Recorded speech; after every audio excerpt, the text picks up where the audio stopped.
Petrol diesel की लगातार बढ़ रही कीमतों को देखते हुए ऑटो रिक्शा और टैक्सी के किराए में बढ़ोतरी की गई है। भारतीय शिव वाहतुक संगठन के राष्ट्रीय अध्यक्ष हाजी अरफात शेख ने महाराष्ट्र सरकार के अनुरोध पर 11 जनवरी को अपने महामोर्चा को रोक दिया था, क्योंकि वो लगातार टैक्सी और ऑटो रिक्शा के किराए की बढ़ोतरी की मांग पर अड़े हुए थे। वहीं सरकार के इस फैसले से ऑटो टैक्सी वाले खुश नजर आ रहे हैं, तो दूसरी तरफ मुंबई क्रो की चिंता और बढ़ गई है। केंद्र सरकार और राज्य सरकार के दोहरी नीति में खामियाजा आम आदमी को भुगतना पड़ रहा है। लोग अपनी अपनी तरह से इस फैसलों को हजम करने की कोशिश कर रहे हैं। कहना चाहते हैं कि जिस तरीके से आज सरकार ने हमारी मांगों को मानते हुए पहला कदम उठाया और रिक्शा और टैक्सी के मीटर भाड़े में 3 रुपए की बढ़ोतरी की, तो हम नव भारतीय शिव वाहतुक संगठन की जीत है, भाई हाजी अरफात शेख की जीत है। और इसके लिए हम हमारे बिग बॉस प्रेसिडेंट भाई माननीय भाई मेरे भाई हाजी अरफात शेख को बहुत बहुत धन्यवाद देते हैं और बहुत बहुत उनके लिए दुआ करते हैं, और हमारे सभी पदाधिकारी उनके साथ हैं। हाजी भाई आगे बढ़ो, हम तुम्हारे साथ हैं। हाजी भाई आगे बढ़ो, हम तुम्हारे साथ हैं। हाजी भाई आगे बढ़ो, हम तुम्हारे साथ हैं।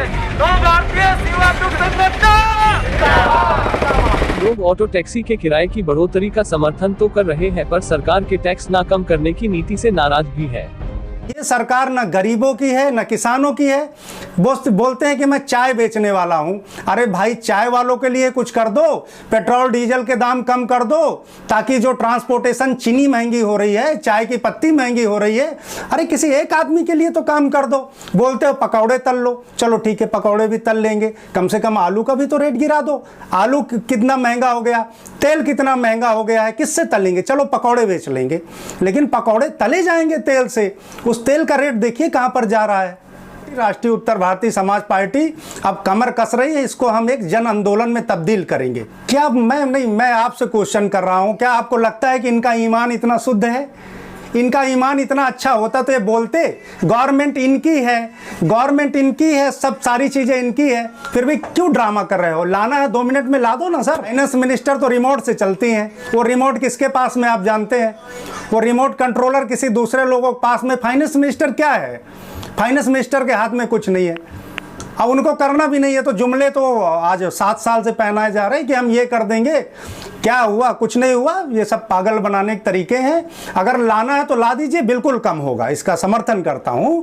अगर जीएसटी के दाम में आएगा तो कहीं ना कहीं महंगाई में लगाम लगेगी, पेट्रोल और डीजल के दाम को नियंत्रण में किया जा सकता है। मैं भी जनरल पब्लिक में हूँ, मैं रिक्शे से ट्रैवल करती हूँ। आज मुझे भी बढ़ोतरी वाला भाड़ा देना है, लेकिन मैं मेरे से पहले ये सोचूंगी कि जिन रिक्शा वालों को, क्योंकि हम उनके साथ में तड़े गड़े में रहते, उनके हर प्रॉब्लम्स को समझते, मैं ये सवाल करती हूँ जो विरोध करते हैं उसको, कि आपने अपने बारे में सोचा, आपने जनरल पब्लिक के बारे में सोचा। जिनके खीसे में पैसे है वो रिक्शा में बैठने आते हैं, उनको 3 रुपये भारी नहीं है। लेकिन जो रिक्शा टैक्सी वाला, जो ड्राइवर जो ड्राइव करता है, आज पेट्रोल के भाव बढ़ गए, आज गैस के भाव बढ़ गए, तो रिक्शा वाला कहाँ से लाएगा एक्स्ट्रा पैसा? और रिक्शा वाले का वो नुकसान भरपाई कौन भरेगा? रिक्शा वाला अपना ज़िंदगी कैसे चलाएगा?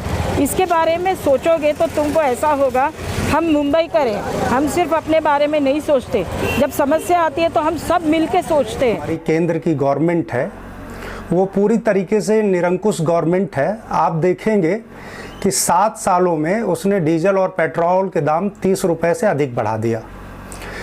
तो कहीं ना कहीं जब डीजल और पेट्रोल के दाम बढ़ेंगे तो उसमें मैं अपने टैक्सी वाले, रिक्शे वाले भाइयों का सपोर्ट करता हूं कि नहीं, कहीं ना कहीं उनके लिए भी कुछ मार्जिन चाहिए, क्योंकि उनके भी बच्चे हैं, उनका भी घर है, द्वार है। तो मैं ये भी जानता हूँ, मुझे अपने नॉर्मल पब्लिक से, जो महाराष्ट्र की नॉर्मल पब्लिक है, उससे भी सहानुभूति है कि कहीं ना कहीं उस पर प्रेशर पड़ेगा। मैं महाराष्ट्र गवर्नमेंट से एक ही चीज़ बोलना चाहता हूं कि आपने जो 3-4 रुपए ये बढ़ाया है, इसके बजाय क्यों नहीं आप टैक्स माफ़ कर देते हैं? आप डीजल और पेट्रोल के दाम में क्यों 10 रुपए की कटौती नहीं कर देते हैं? अगर आप 10 रुपए डीजल और पेट्रोल के दाम में कटौती करेंगे तो ना हमारे ऑटो रिक्शा वाले भाई ये जो हैं, इन पे भी भार नहीं पड़ेगा और इनको फिर किराया बढ़ाने की ज़रूरत नहीं पड़ेगी आपको। तो कहीं ना कहीं डीजल और पेट्रोल का दाम ये कम होना चाहिए और इसके लिए हम लोग लड़ाई लड़ेंगे।